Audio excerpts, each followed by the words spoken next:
Hello everyone, once again we are back with another video as another day equals more Switch 2 leaks. And I thought this was interesting because one thing that we're kind of looking for at this point is we've had all the hardware leaks we mostly can have. Obviously we've had a ton of accessory manufacturer leaks. We've got so many leaks related to the system. Obviously we've seen the motherboard and all of that. And in addition to all that, we have Skull & Company, a very popular manufacturer for Switch accessories. I know people like their grips a lot, and they're debuting their grip here, you know? Of course, another thing, like, acting like the Switch 2 exists, even though Nintendo has not acknowledged it. But there's some interesting stuff related to retailer listings. And this stuff, I should preface it by saying that you never really know, right? Obviously, a lot of stuff is placeholder, so you don't really know what's real and how much you can look into it. But I feel like at this point, the hardware is basically leaked. There isn't really a lot to wait on there. You basically are just waiting for Nintendo to reveal it, and you're looking for software-related stuff because the hardware is basically out there. And if stuff starts getting into systems, that's when you can get a sense that maybe a reveal will be, happening at some point around the corner. And so a couple things related to retailer listings happened today, and one is really interesting, and we're going to talk about it in regard to potential third-party support for the Switch. But the first one, before we get into that, just wanted to point out, which something that a lot of people talked about lately, is GameStop had a lot of accessories for the Switch 2 in their system. You can see SD cards going for about $50. Remember, the Switch 2 is going to use micro SD Express, and the Express cards are much more performant, but they're a little more expensive, and that's reflected in the prices listed. Joy-Con grip, stuff like that. I've seen GameStop employees say that usually stuff goes into their system like this a week before. I know one GameStop employee specifically said that when the PS5 was going up for pre-order, the stuff started going to their system 6 days before. So obviously, I'm not saying that's exactly when the Switch 2 is going to be revealed or anything, but the point is, normally a major retailer like that, once they start putting stuff in their system, is usually when things are getting a little closer. And, that could just be that. But what's funny is people found that, and then a little later today, GameStop has changed all their Switch 2 accessory SKUs to dummy SKU. They all just say dummy SKU 1, 2, 3, 4, etc.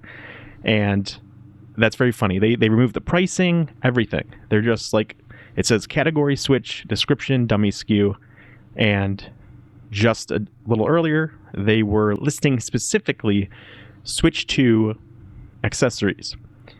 So yeah, obviously that's GameStop seeing that it caught fire and taking it down. They're maybe a little worried about Nintendo being mad at them, or Nintendo specifically did get mad at them and told them to not to take it down, but I doubt that because Nintendo seemingly is kind of just letting the leaks go for the most part, and I think it's probably more GameStop worried about Nintendo being bothered than Nintendo calling out themselves. And I do think hearing people say that work at GameStop saying this stuff kind of pops in the system within a week or two is a good sign. But moving on from that, we have more leaks related to retail listings. And this one I think is actually a little more interesting because, as I've said previously, the Switch 2 hardware is leaking like crazy. The leakiest console hardware ever. But in terms of software, in terms of actual games, which, let's be honest, when it comes to the Switch 2, we're talking about a console that, as people have said multiple times, it's kind of going for the idea of a more powerful Switch, right? It is not some Wii-like crazy design. Therefore, what's exciting is the games it's going to play. You can only leak the hardware so much, and we get the idea that, yeah, it's a bigger, more powerful Switch. Cool, but software-wise, it hasn't leaked a lot, and that makes sense. Nintendo is actually they run a pretty tight ship when it comes to, first-party stuff, of course. And the first-party stuff we have seen leaked has usually been Nintendo Direct leaks where someone has access to either the back end of the eShop or YouTube, and stuff kind of happens within the week of a Nintendo Direct, right? They'll leak a couple things, they'll hint at them, Pyoro and stuff like that, popular leakers out there, usually it's close to a Nintendo Direct, meaning we're really close to hearing about it. Nintendo doesn't necessarily have that many leaks that are always confirmed. Some of the stuff, really falls apart. Obviously, we'll have people leak stuff, supposedly leak stuff, such as, Wind Waker and Twilight Princess HD and all these things. And, they might be right that those exist, but we might not see them for, 2 years after people start talking about it, which doesn't really do us much good. So Nintendo first-party leaks are very iffy. We really have to wait till the week of a Direct, and at that point, they're not as impactful. But this has to do with third parties. And so I'm not expecting first-party Nintendo software to leak a bunch when it comes to Switch 2 before it's revealed. I really think we'll go into the reveal pretty fresh. Obviously, people are going to speculate about seeing, let's say a new Mario Kart or something, because that's a safe bet. However, third-party wise, that stuff I could see leaking. Most leaks in the industry over the years, I've noticed, they come out of third-party publishers. You'll get your EA leaks, you'll get Ubisoft leaks, Square Enix leaks, etc. That stuff is way more common. First-party leaks are a little more tight-lipped. But what happened here is Fnac, or FNAC, but it's a French retailer, I believe it's pronounced Fnac. Fnac, they have some Switch 2 game listings. At least people believe they're Switch 2 game listings. And we have publishers listed with the games, which makes it kind of interesting. So what we have total is 3 from Bethesda, 4 from EA, 2 from Bandai Namco, 5 from Square Enix, 2 from Take-Two, and 2 from Warner Brothers. And I kind of wanted to go over today, what could those be if they are legit? Should point out that those listing have placeholder pricing. I wouldn't take that super serious. I wouldn't look at this because a lot of them are 79.99 euros. I wouldn't take that to assume that's what Switch 2 games are going to be across the board. In euros, that's very unlikely. Most things are 59.99, that kind of price for standard, and obviously it can differ by retailer in Europe. But I'm expecting Switch 2 prices to be that with the occasional game that's $10 more. We saw it with Tears of the Kingdom and stuff like that, right? Where they're normally $59.99. That was $10 more. I suspect that'll be the case. So I wouldn't take too confidently the pricing, but they are not Switch 1 pricing. And third-party console games do, for current gen, for PS5, Series X, do have that extra markup. So with them being placeholdered, I could see third-party publisher stuff being put into the system by the retailer kind of in the same way of as one of those consoles, third-party, just putting it in there before they know what Nintendo is really going to charge or really is suggesting to charge. And so I thought I would take a look at what these games could be. Again, I went through the different publishers we have and, what third-party games kind of make sense at this point in time.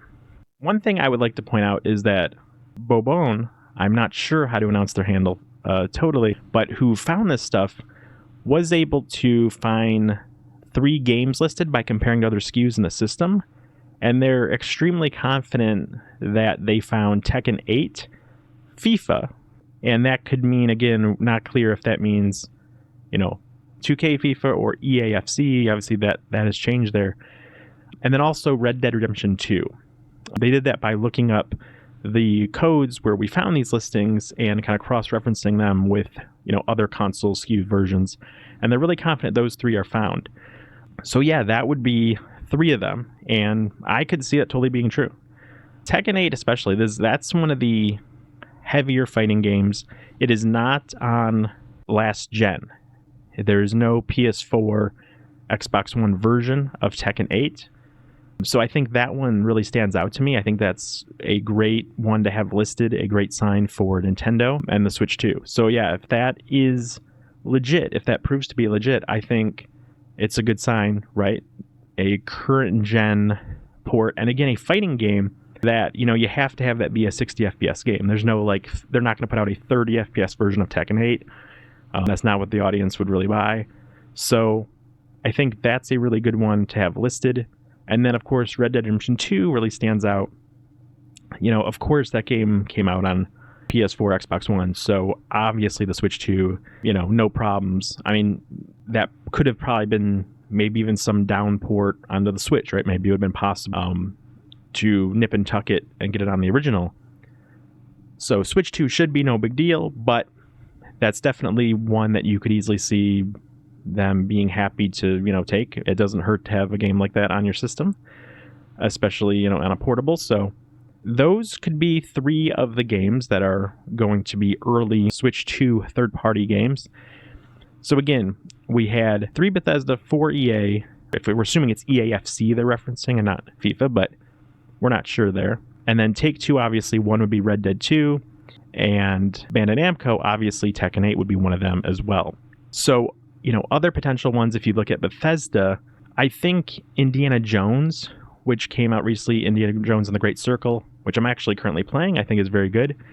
That game, was announced to be coming out on the PlayStation very early. Obviously, Microsoft, the parent company of Bethesda, is very open about putting their games everywhere, trying to port their games around more aggressively.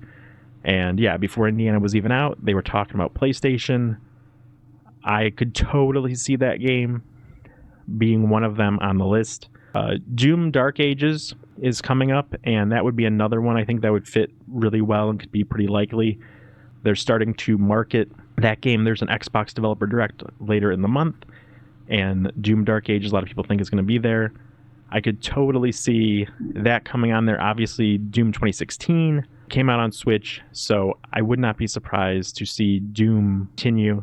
Then it gets a little iffy, but there's a rumored Oblivion remake for a while. That would be a big one, but I don't know if that will definitely be announced by then. A lot of people that have sources for Microsoft are saying they don't expect that game to be announced at this Developer Direct for Xbox, which means it might be more of a June, Summer Games Fest time announcement, which means it wouldn't be revealed that early, so it wouldn't make sense to have it in the system for Switch 2, even if it was getting that port. So I'm guessing it's not that, which I've seen some people throw around, but it's possible. Another one, of course, could be Starfield. If Starfield starts getting ported, obviously that game is not on PlayStation, but I do think eventually it's getting ported around. Yeah, and then we have to look at EA, right? And I think Star Wars Jedi Survivor is a slam dunk. I think they would definitely port that around.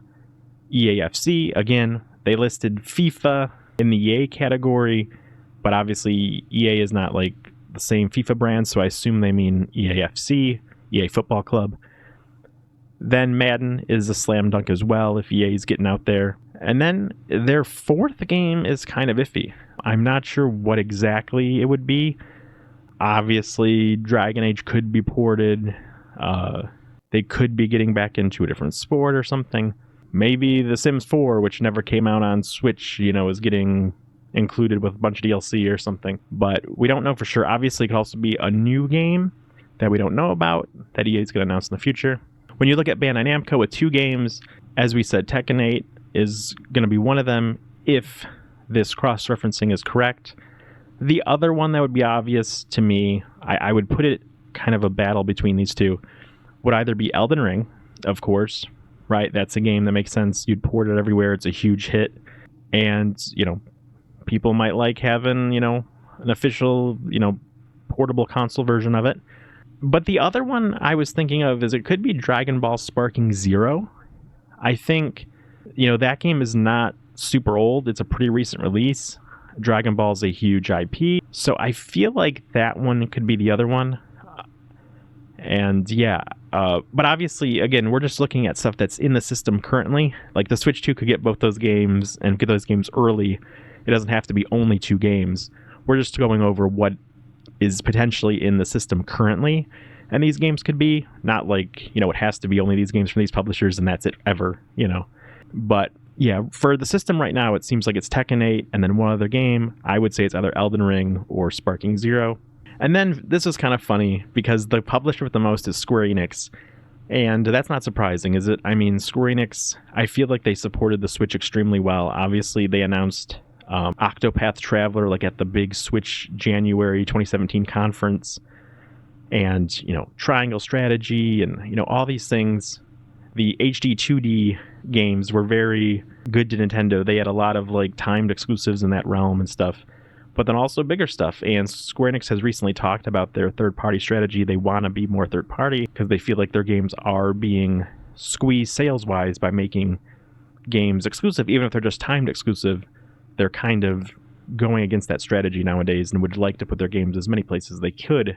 So yeah, I think some obvious ones from Square would be the Dragon Quest HD 2D games. 1 plus 2 are being released together, and obviously Dragon Quest 3 in the HD 2D has been released recently, so that could get a separate version because they might want to like put them out together, or at the very least just 1 plus 2 would take one of those spots.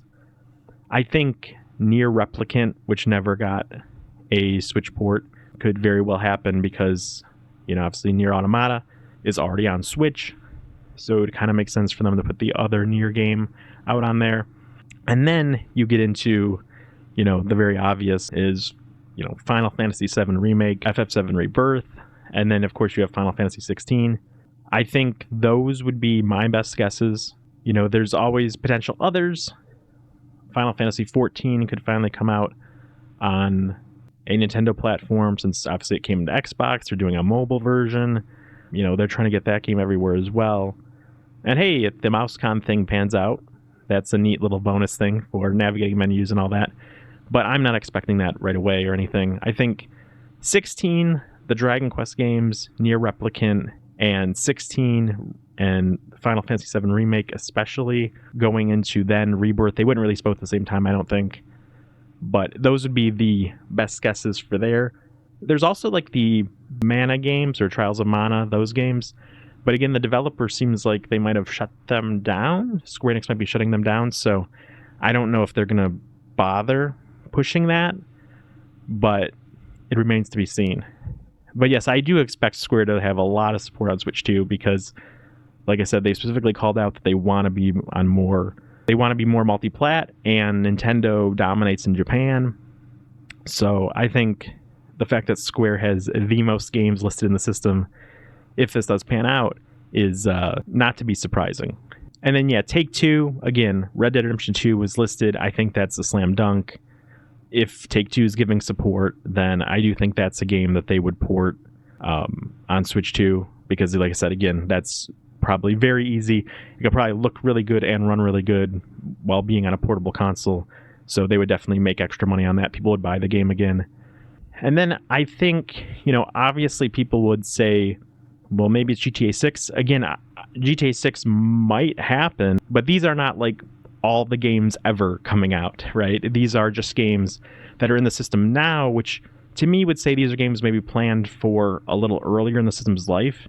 And GTA, like, the internet would be going crazy if GTA was like listed all over the place for other platforms where it's already announced. So I'm kind of doubting that's what this is now, right? Like, I think it doesn't really make sense that, like, just kind of like the Oblivion remake thing of, you know, the Switch 2 listing wouldn't necessarily be the first listing. That doesn't really add up. So I could see it being like Borderlands 4 or something like that, or an older port of something else. You know, people could say, what about GTA 5? It could be, but if Red Dead Redemption 2 is one of them, I don't think they would put out like multiple, like back to back that quick. They might want to like spread out from the developers. So I think a Borderlands game is more likely in that spot. And then finally, we have Warner Brothers with 2 games. So there's already been like leaks related to Gotham Knights, which obviously that game did not do super well. I don't think it's a super exciting game on the list, but that's already been like rumored multiple times to have like a Switch 2 version. So I'm going to say yes. And obviously, hey, it is nice that that game is a, you know, current gen PS5, Xbox Series X game, not a PS4 game. So technically, again, another good sign, getting a current gen only game coming to Switch 2. And then the other game from Warner Brothers, honestly, with the history of the way things go, I'm going to assume it's a Lego game of some sort. What Lego game? Who could say? But yeah, a new Nintendo system, it's WB. They're always putting out Lego games. They're probably porting some Lego game to Switch 2, or it's a new one that's going to be announced. So yeah, looking at the list, I think that makes the most sense at this point in time. Like I said, these listings are kind of exciting just because while we don't know what exactly will play out, obviously this stuff, placeholder stuff does not mean definitely anything. It points to just potentially this stuff is getting in systems that retailers are starting to prep. Because again, some accessory makers that are third party, especially that are not licensed third party manufacturers, them showing off their stuff. We talked about Genki and stuff. They showed a ton. And while, yeah, I think that's what the Switch 2 will look like, those Joy-Cons I assume to be, basically what we're probably going to get. They can show that stuff and that's all well and good, but that's, if they're not an official third-party accessory manufacturer, that doesn't really necessarily mean anything about like Nintendo revealing the system or anything, or putting it up for pre-order and things like that. Because they can do that any time, right? CES is a big, consumer electronics show. It's big for a company like that, so they needed to have that stuff ready for CES, but that doesn't mean anything for Nintendo specifically. But retailers with big third-party publishing partners and stuff, their stuff getting in systems, if it proves legit, could be a sign that things are moving forward and we're getting closer and closer to a reveal. And then, like I said, that GameStop stuff, which was accessories, and while that could be third-party stuff as well, the fact that GameStop saw it leak and they went and changed everything to a dummy listing could be a good sign that these major retailers are starting to get Switch 2 related stuff in their system. And I think that it is pointing to the Switch 2, again, getting closer and closer to its reveal.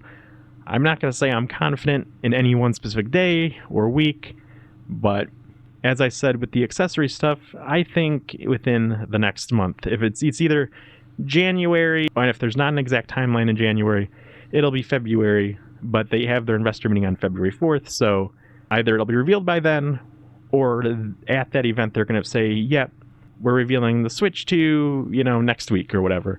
So I think we're within like a month of the reveal, and I think this stuff is more heat. Again, Nintendo's not going to react to the leaks of accessories and then force them to reveal the system or anything. But this stuff going in systems isn't them being forced to do anything. It could be because they naturally are planning stuff to be soon. My personal belief is that Nintendo isn't going to do necessarily just the quick teaser for that first reveal. I think we're going to get like the Switch January presentation or Nintendo Direct style thing like that, where it's like, here's the thing, and now you can pre-order it. Because when Nintendo did the January 2017 Switch presentation in Tokyo, the next day, in my area at least, that's when pre-orders were open at like all major retailers. So I literally remember going to a physical, in-person GameStop, and I pre-ordered mine right then and there the next morning, and I couldn't the day before that. So like they waited for that event, and that was when that stuff got put in the system, and it was activated, and it was good to go. So stuff getting in the system is usually a sign of things getting closer, and usually stuff is put in the system because pre-orders are going live as well. So when we finally do see the Switch 2, I don't think it's just going to be like, here's a Switch 2 and it's going to be out, and here's a brief teaser of it, and it's going to be out a long time from now and you'll have to wait to see stuff. I think we're going to get like the whole shebang at once, and we're going to be able to just pre-order it right then and there. So this stuff being put in the system I think is a good sign, but again, do not take anything as like firm facts that these amount of games are going to be in the first few months and all that. But that's what we have for now. And again, with the way things are going, I assume the moment I upload this video, more leaks have happened and all that, so we'll never be caught up. But that is the most interesting addition for now, I think. If you enjoyed the video, please like and subscribe. And if you are looking forward to the Switch 2 as much as me, please consider subscribing as I continue to cover the Switch 2 leading up to launch and hopefully beyond. That's it for now. We'll see you next time.